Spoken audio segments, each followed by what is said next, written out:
Assalamualaikum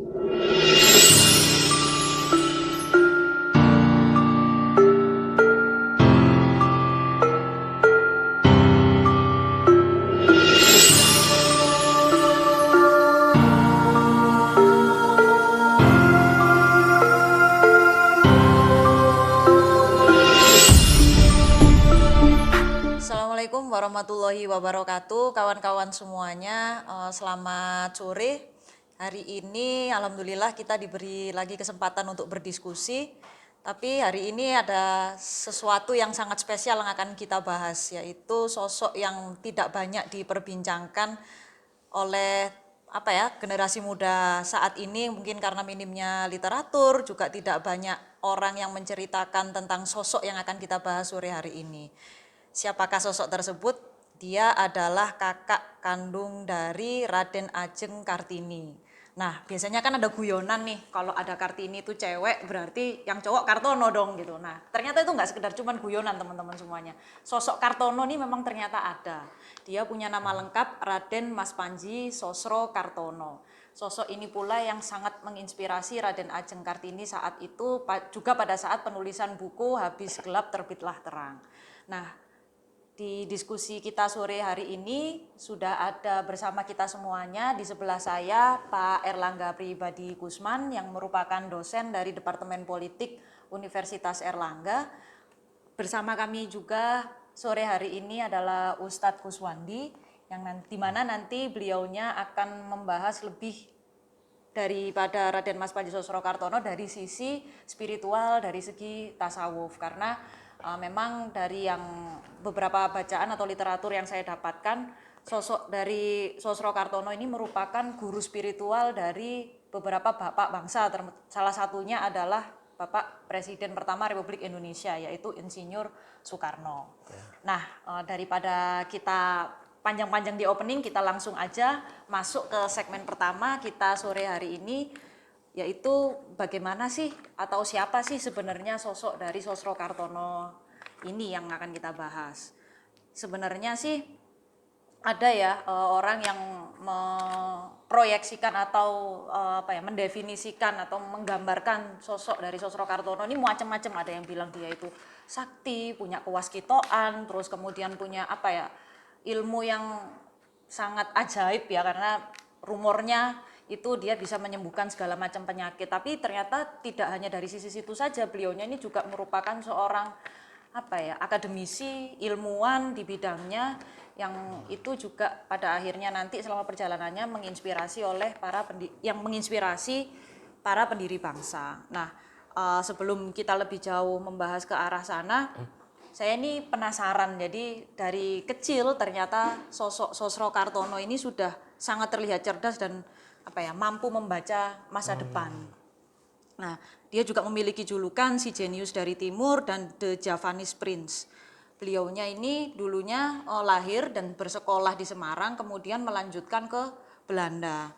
Nah, mungkin bisa diceritakan dari Mas Angga terlebih dahulu.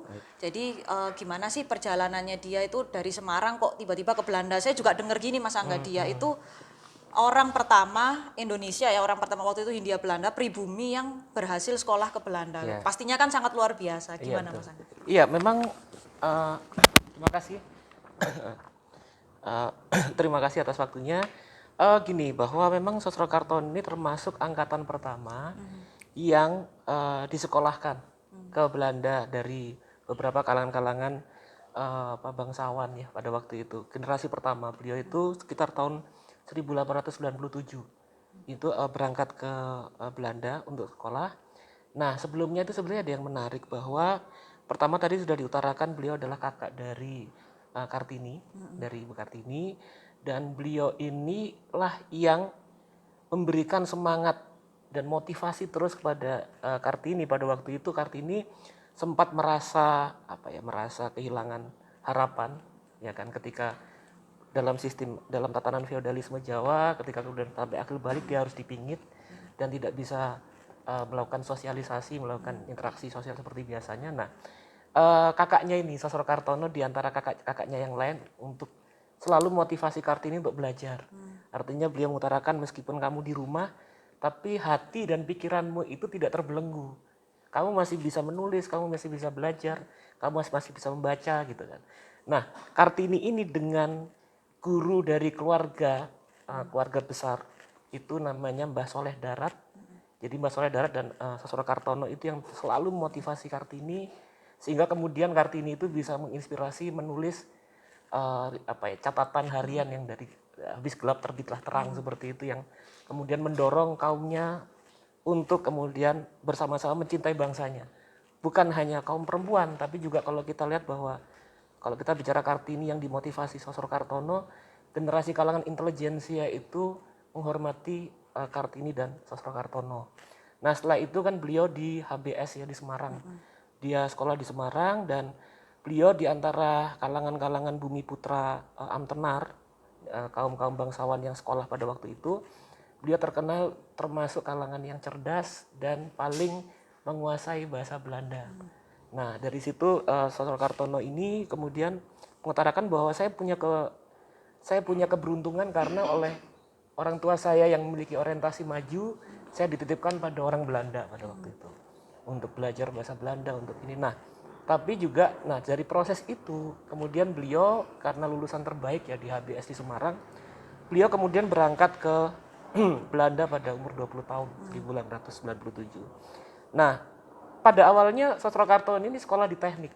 Jadi Delft teknik, tapi kemudian beliau merasa bahwa jiwanya bukan di teknik.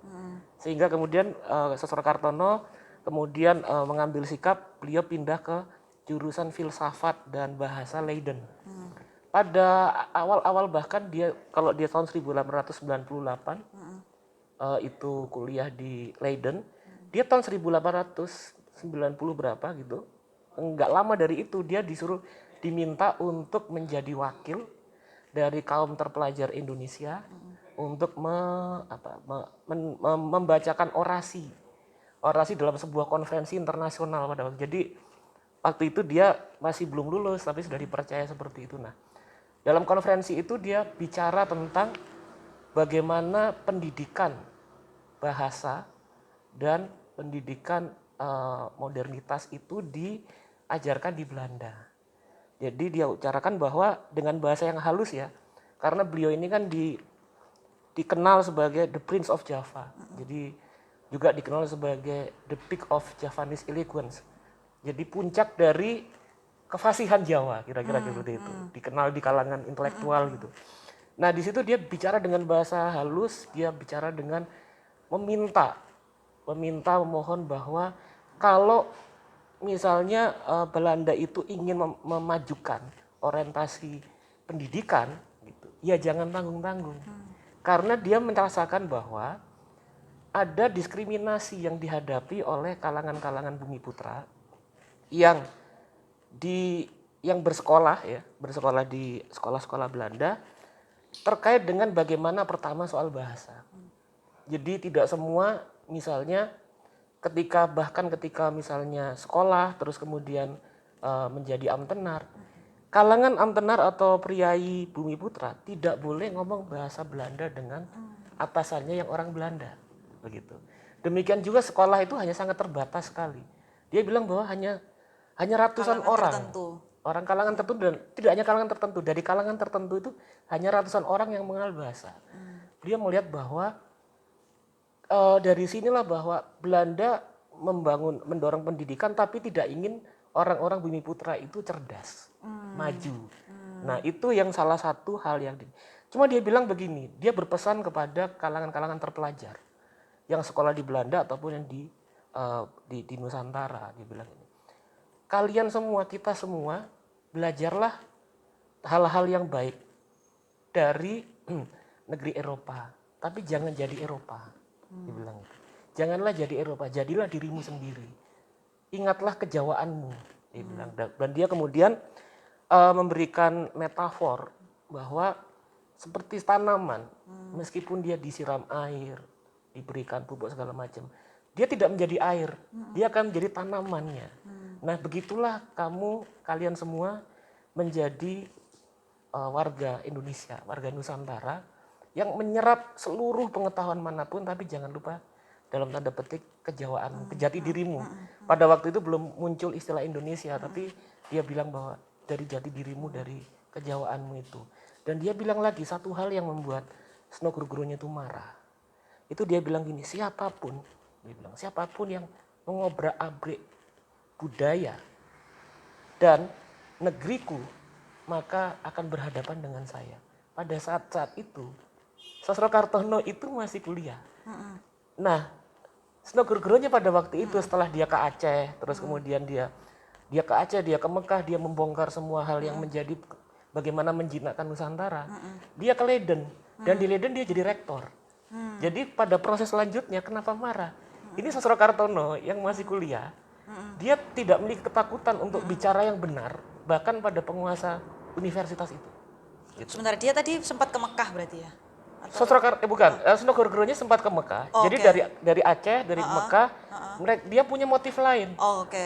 Dia misalnya dia misalnya menyatakan diri sebagai ulama, sebagai orang Islam gitu kan. Terus kemudian dia meneliti tentang apa yang menjadi kunci kekuatan perlawanan terhadap Belanda, sampai dia cari ke Aceh, sampai dia cari ke Mekah. Dari Mekah kemudian dia menemukan jaringan ulama Mekah dan Jawa. Nah, itu penelitiannya dia dengan sindiran. Sosro Kartono bilang siapapun yang akan mengobrak-abrik bangsa saya akan berhadapan dengan saya. Nah, itu salah satu menurut saya keberanian dan kekuatan jiwa dari seorang Sosro Kartono yang pada saat bahkan dia masih muda udah berani seperti itu. Itu ada lagi yang ditambahkan atau Ya, monggo cukup sudah? silakan. Nah, itu menarik ya, karena yang sangat kita kenal saat ini adalah karya dari Raden Ajeng Kartini dengan bukunya ya, yang tadi catatan harian ya, ternyata itu habis gelap terbitlah terang. Ternyata ada sosok di balik itu yang sangat menginspirasi, yaitu kakaknya sendiri, Raden Mas Panji Sosro Kartono. Nah, ini tadi juga saya baru tahu bahwa dia, kalau saya bilang ini excellent student banget lah ya. Dia lanjutnya umur berapa? 20-an tahun ya? 20. Jadi buat kalangan intelektual Belanda, Sosro Kartono itu dihormati, disegani, sekaligus ditakuti karena kecerdasannya, sehingga dibilang the Prince of Java. Jadi dia nggak hanya sekedar menjadi orang yang sangat pintar ya, top of his league di Nusantara ini, di Indonesia waktu itu masih belum ada Indonesia, artinya di Jawa itu, tapi dia juga menjadi sosok yang sangat dikagumi ya di mana, di Belanda, dan ditakuti. Nah, itu tadi yang ada lagi menarik itu, yang kalau boleh saya kutip itu pernyataannya Mas Angga adalah bahwa kamu belajar di manapun itu boleh gitu ya, tapi ambillah ilmunya, tapi kemudian ketika kembali lagi ke Indonesia maka jangan lupa akarmu, jangan lupa rootsmu. Itu kan teman-teman sekarang yang terjadi saat ini kan jadi agak sedikit kontras dengan apa yang disampaikan Mas Angga tadi, yang kemudian itu menjadi lakunya Mbak Sosro Kartono itu tadi, bahwa kalau kita sudah kuliah di Amerika misalnya, terus kuliah di Eropa atau dimanapun itu, dari Australia itu sampai ke sini jadi ke barat-baratan. Jadi kayak memuja banget bagaimana pendidikan barat itu sangat maju, dan dia berusaha Iya, kalau ke maju arah memang sana. maju. Iya. Cuma tapi kemudian jangan lupa pada siapa diri kita Iya gitu. Kadang-kadang kan kita malu nih untuk admit untuk mengakui bahwa saya orang Indonesia, saya dari Jawa, terus kemudian ketika kita bicara bahasa Jawa itu menjadi sesuatu yang kuampung banget gitu loh. Jadi jadi padahal bahasa Jawa itu sangat penuh falsafah, banyak sekali nilai dari budaya Jawa yang seharusnya kita bangga, nggak malu gitu loh menjadi seorang Jawa. Nah, pride kebanggaan seperti itu yang sebetulnya ingin ditumbuhkan oleh Mbak Sosro Kartono, bahwa kamu mau kuliah dimanapun, mau ngambil ilmu dimanapun terserah, tapi jangan lupa jati dirimu. Karena meskipun kamu jangan lupa akar, meskipun dikasih pupuk dari Inggris misalnya, ditanemin air dari Australia, dikasihin air zam-zam tiap hari dari Mekah, kan tetap kita harus menjunjung tinggi tidak budaya menjadi kita. pupuk dan air, Iya, jadi kita. jadi tetap jadi diri kita.